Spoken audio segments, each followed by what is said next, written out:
সেলিম বালু ব্যবসায়ী পাঁচানি 5,000 টাকা, আসাদুল হক পাঁচানি বাজার নগদ 1,000 টাকা, শুকুর আলী 2,000 টাকা, জসিমউদ্দিন আগুয়ান্দি 20,000 টাকা, দেলওয়ার হোসেন পাড়া 5,000 টাকা, বাদল সাহেব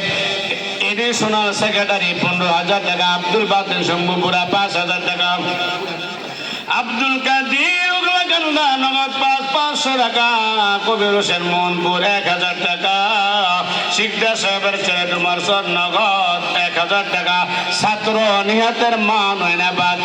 1,500 টাকা, কবির মোল্লা বাড়ি আগুয়ান্দি 10,000 টাকা, আলাস কালাম সাহেব কদমগিরি 5,000, একজন মহিলা নগদ দিয়েছে 1,500, হাসান সাহেব খাকান্দা নগদ 500 টাকা, হাফেজ নজরুল ইসলাম উগলাকান্দা 20,000,